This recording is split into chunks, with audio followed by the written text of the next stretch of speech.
Hey, it's Annemarie with Speak Confident English, and this is exactly where you want to be every week to get the confidence you want for your life and work in English.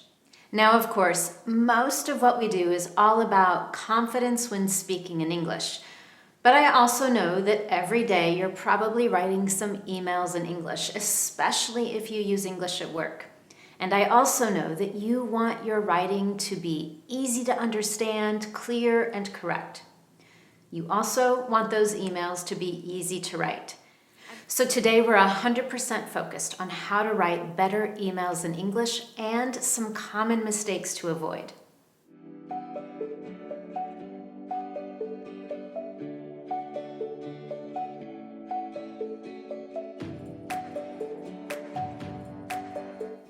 Let's dive in right away with the first of 5 tips to write better emails in English. The first one is always include a greeting and make sure that it's correct.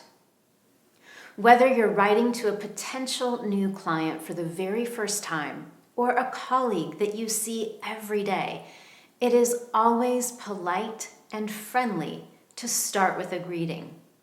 Now, I know that sometimes those email conversations get really long.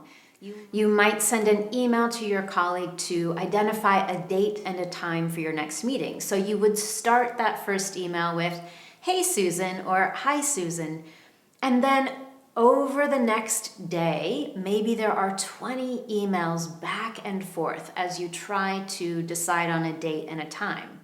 And when that happens, it's perfectly appropriate later in that series of emails to stop using a greeting. But the very first one should always have one.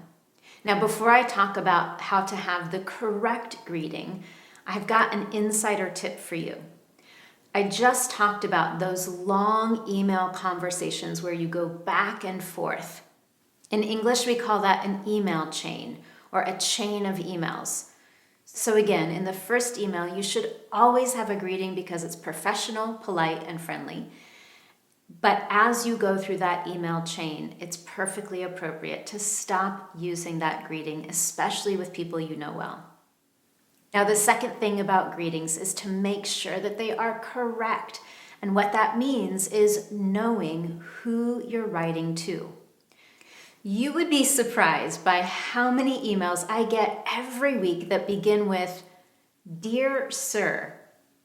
I'm definitely not a sir, and what that tells me is the writer has no idea who I am. And I've got a question for you. If you get an email and the greeting is completely wrong, how likely are you to read that email or read it carefully? You're probably a little less likely to read it or less interested because that person has no idea who you are. The greeting you use in your email is the first impression your reader has, and you want that impression to be professional, polite, and friendly. Now, if you're not sure about which greetings to use or what words to use, I've got a full lesson on that topic. I'll share a link in the video and in the notes below the video as well. Tip number 2 is to have the correct level of formality. Here's what I mean.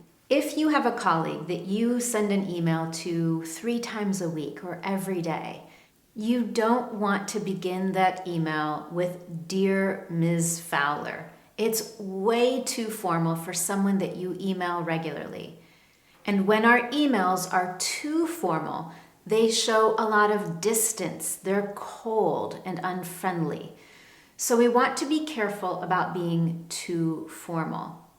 But you also don't want to be too informal too fast.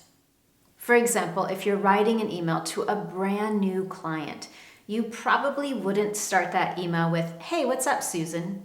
That kind of language is only appropriate for someone you know well, someone that you feel very close to.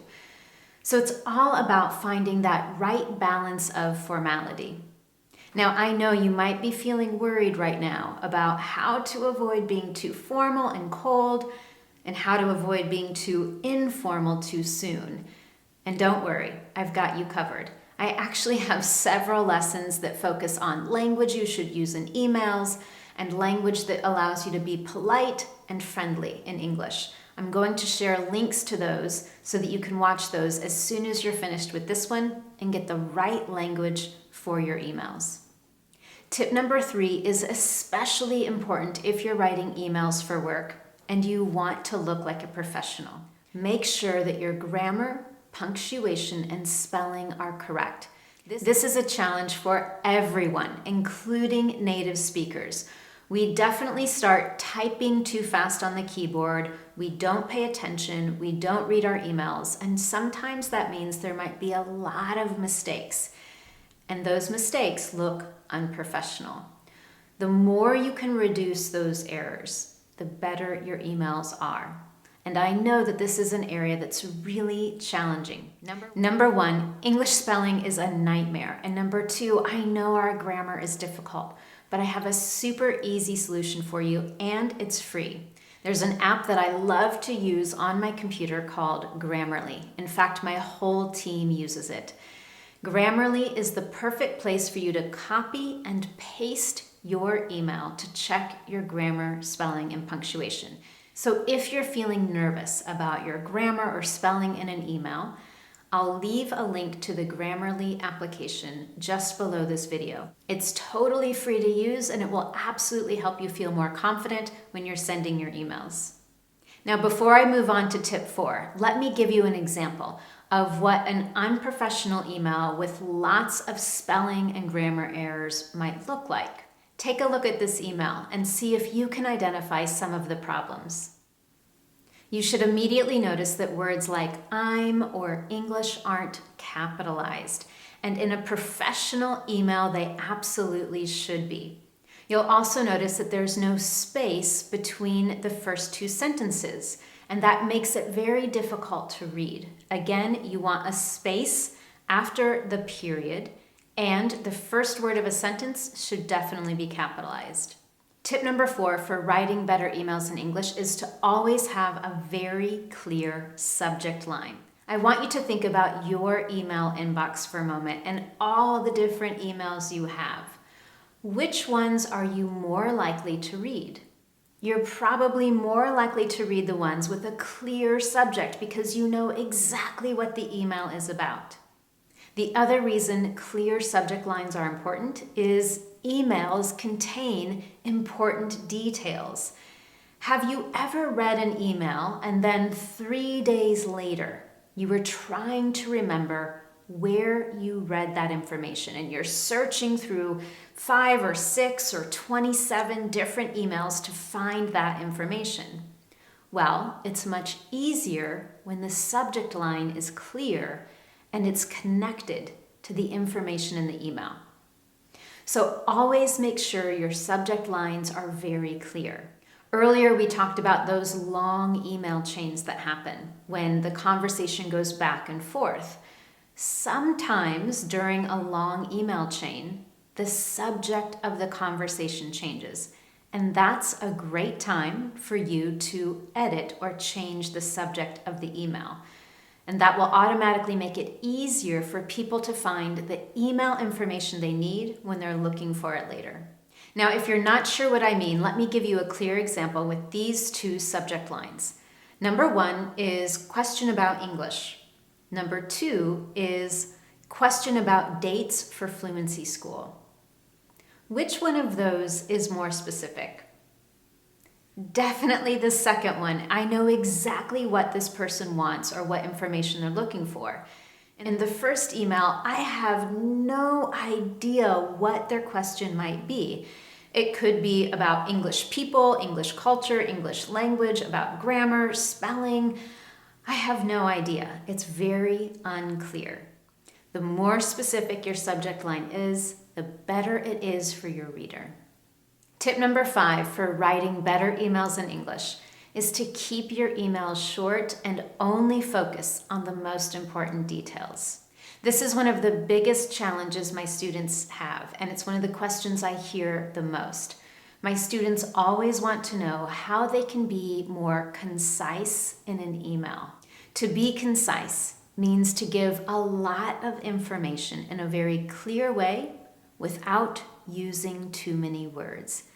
That means we have to be very careful about what we say in the email, how many details we provide, and what words we use. The opposite is when the email is too long with big paragraphs that are difficult to read. Let me give you an example. In this sample email, I'm showing you the beginning of someone summarizing a meeting that took place. As you can immediately see, there's one big long paragraph, and it's hard to know what the important details or information might be in that paragraph. I have to be very careful reading it and do it slowly. You'll also see that it's very wordy. What that means is there are too many words, and we actually repeat some words again and again. For example, you can see the words meeting, discussed, adjust multiple times in the email. It would be much simpler and better if we only used those words once. So let me show you how we can simplify that. There's one easy thing that we can do. Use bullet points. Instead of writing long sentences and full paragraphs, identify the most important details and use a bulleted list or a numbered list to show that information. And the bulleted list makes it much easier for the reader to focus on the important information. And those are your 5 tips for writing better emails in English and avoiding some common mistakes. Just to recap, those 5 tips are: always have a greeting and make sure it's correct. Have the right balance of formality in your email. Make sure your grammar, punctuation, and spelling are correct. Always use a subject line that is clear and specific. And number 5, keep your email concise. Now, before we finish, I have a challenge question for you. I want to know, what is the best piece of advice you've ever received for writing professional emails? You might have some advice that is exactly what someone else needs today. It's very possible that someone in the Confident English community is stressing out about what to write in an email today, and you might have the perfect piece of advice. So I would love to hear what that is.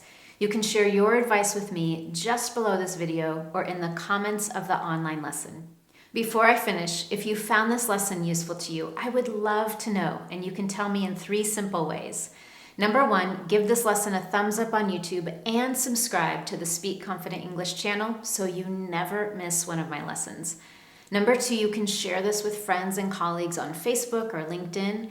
And number 3, if you have a friend or a colleague who wants to write better emails in English, email them this lesson directly. With that, have a fantastic week. Thank you so much for joining me, and I'll see you next time for your Confident English lesson.